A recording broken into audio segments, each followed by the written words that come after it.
Yep, there's one going in.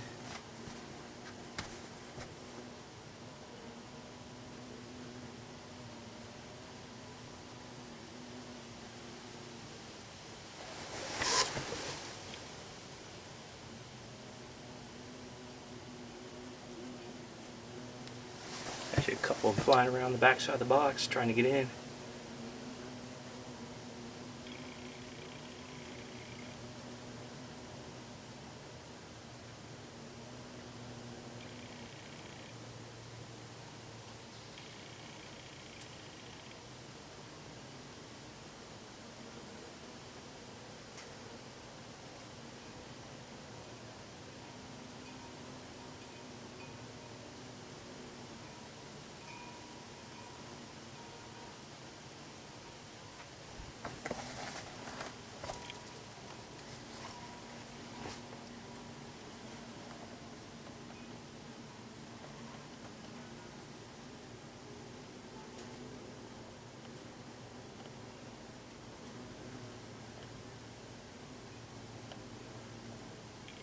There she goes. In the pipe she goes. Watch her come in.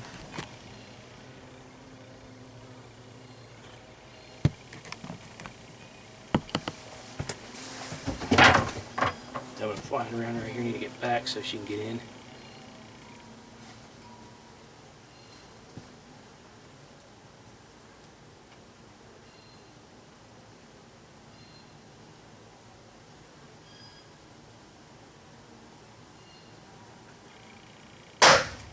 Oh, that scared me.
Sit down.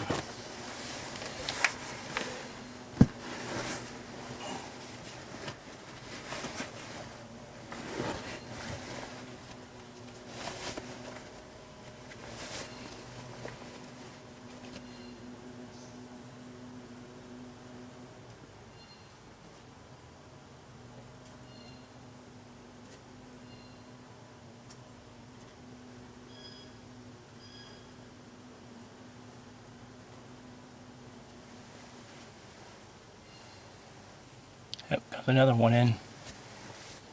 Another forager just came in. There she is.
Not sure where the queen is. She's probably underneath this.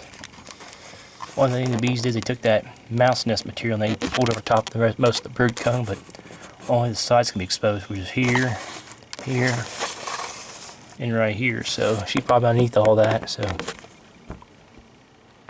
doing pretty good, nevertheless. So, oh, there's another forager.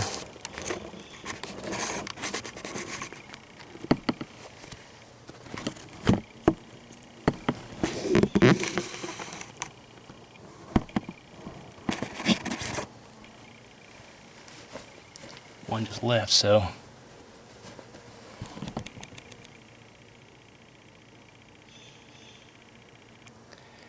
but I got a feeling this nest may end up growing pretty big like the one I had back in 2017. The one in 2017 is probably about, it's massive.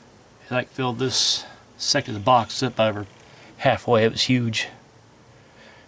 And it became to be the biggest bumblebee nest I ever had too.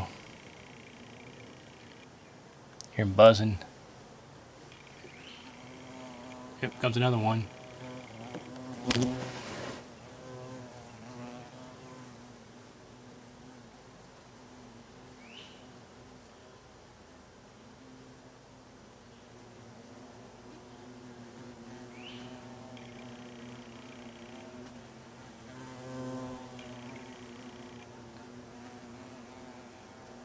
I'm gonna get out of the way here.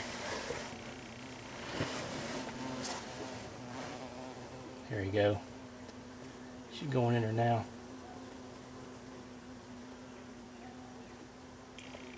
Yeah, bumblebees, they can be pretty aggressive when they're disturbed because the way these things are, when they attack, they actually don't just sting and run. They latch on and just sting, what they do.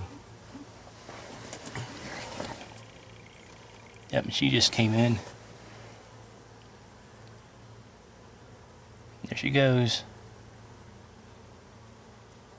Pollen pellets on her back legs.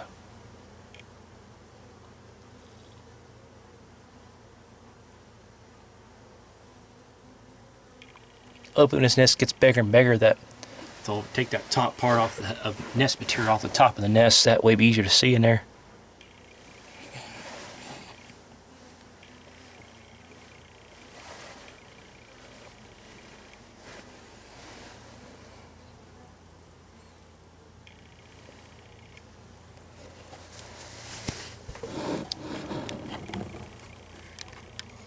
Right here's there's a cell, larva cell right here next to this one bee. It's got that weird cup-looking thing. That's a pollen pocket.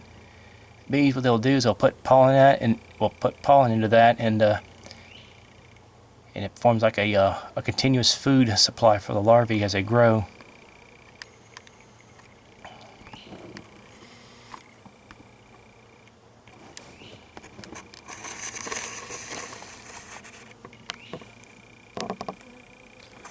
And right there is a little egg cell right there, attached to the side of this cocoon.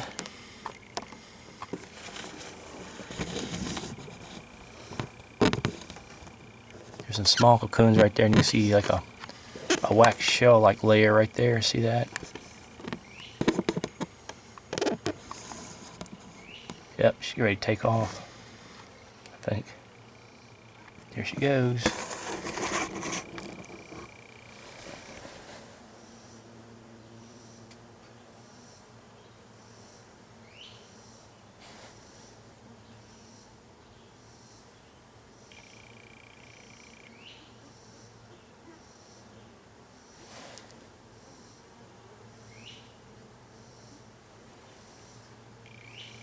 See that worker right there? She's heating the brood up to keep them warm to incubate them.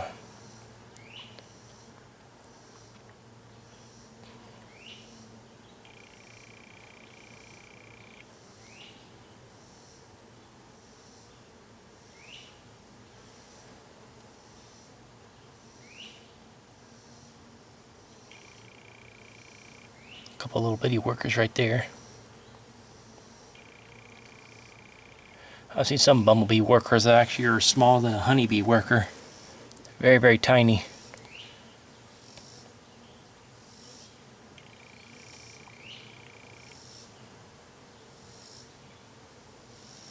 But this right here is what I do with bumblebee colonies. I take them up here in the bee yard and relocate them. So one thing some people don't realize is that there are some flowers out there that cannot be pollinated by anything but a bumblebee and a bumblebee only. And the reason why, because they're very large and heavy, and they have the ability to vibrate the flower to get the pollen to come out. And the other reason why too is because they have a real long tongue, which allows them to go deeper in some flowers, which have really deep corolla tubes where the nectar is produced.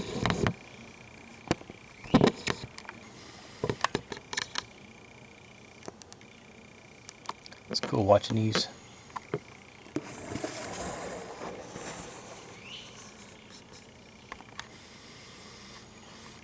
Well, I'm going to go ahead and shut this off. Next time I come up here, maybe much bigger than this.